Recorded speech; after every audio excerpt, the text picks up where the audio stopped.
to take another look at my used yeast batch 2. Now, I have recently done used yeast batch 1, which should be out by now, but I know it's not at the time of this recording because it's still on my computer. So what I wanted to do was I brewed a rye IPA, I bottled it, I left the bottom in there, I poured another beer in there, and it took off within 3 hours. Just started fermenting.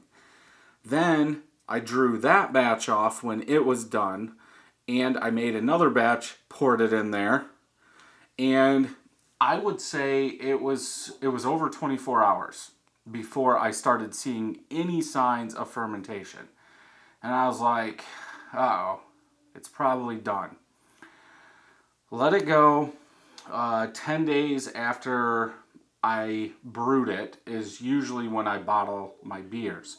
IPAs, New England IPAs, stuff like that. And day 10 came, okay, let's bottle. I opened up and there was like a light white foam across it with white bubbles. I'm like, oh, it's done. It's infected. So I always look at the gravity and I taste it no matter what.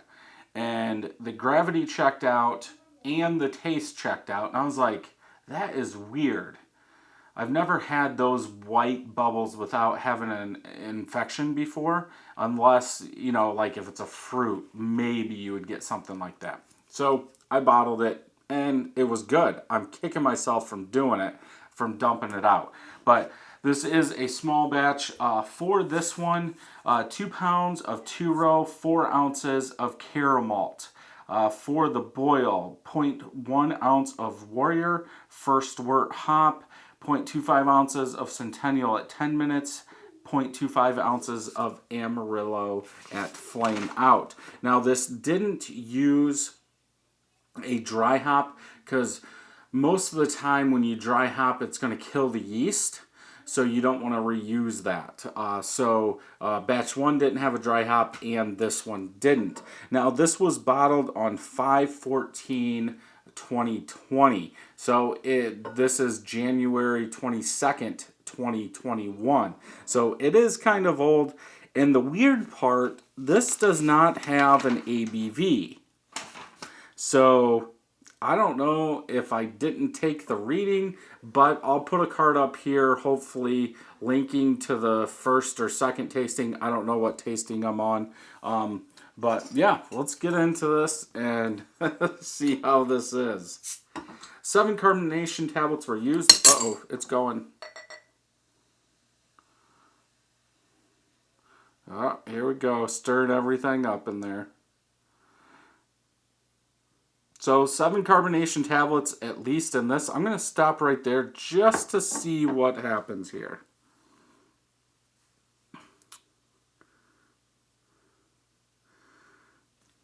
I'm guessing you can see this coming up. See, that's so weird. So I just got done doing 2 beers that were over a year old, and the carbonation was fine on them. I wonder if I can recap this. Nah, that's not going to work.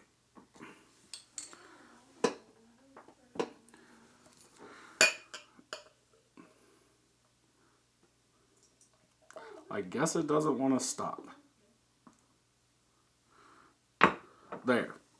Now we should be good, but I don't have any paper towel. I'll be right back. Okay. So, cleaned up a little bit. We'll see if that keeps going. It looks like it's under control now. Welcome to homebrewing.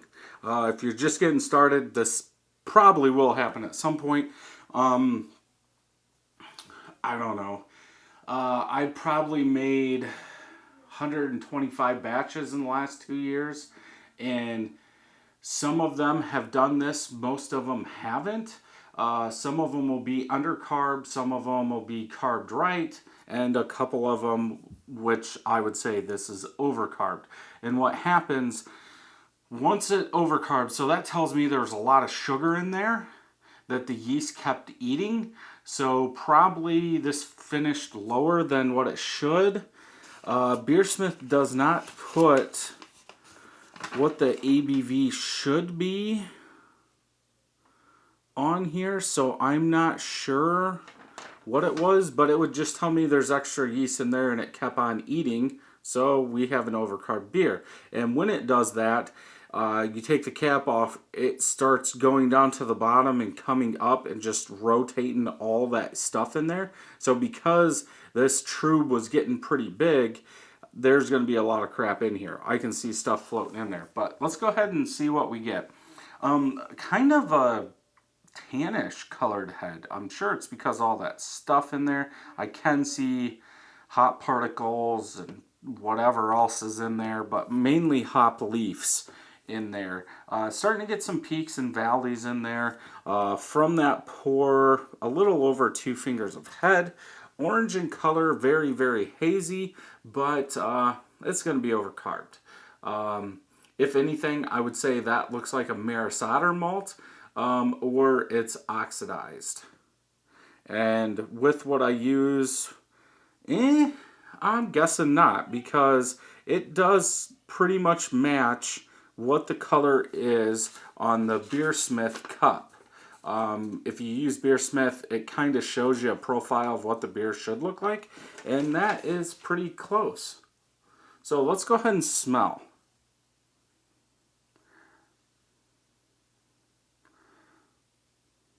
Sweet malt, bitterness, a little pine, a little fruitiness, and that's about it. Fruitiness is weird. Centennial usually gives me a citrus grapefruit. Huh? Yeah, I don't get it. Let's go ahead and taste.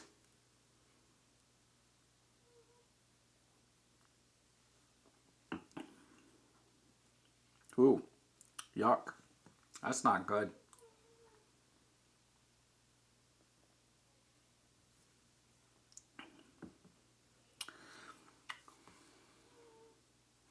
Malty bitterness. I do, on the back end, I do get some rind, maybe some grapefruit rind bitterness from the Centennial.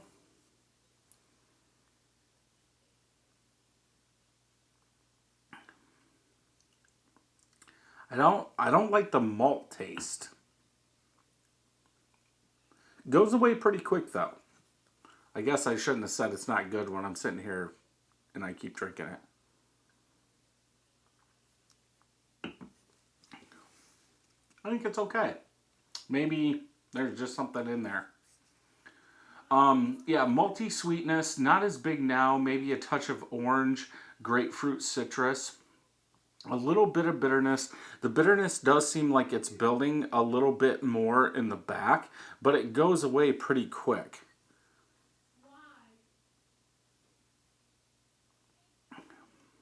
Smooth. Yeah. Yeah, that malt citrus, I guess, mixes well with that grapefruit, maybe orange citrus bitterness in there. I believe I liked this the first time I had it, and I was kicking myself for dumping that yeast cake.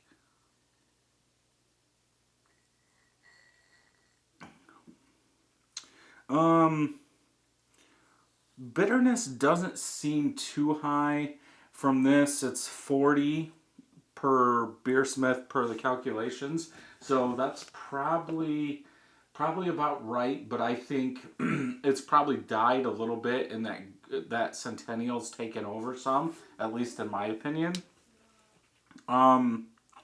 It's would I brew it again? No, but again, this is old. So I would say I'll have to go back and watch the first review or two of it just to see what I said then. Because it's fine, but I do remember liking this and thinking I should have brewed another beer on that yeast cake. But Yeah, it's okay. Let me know if you've done something like this down below. If you like this video, check some more out over here. And until next time, happy brewing.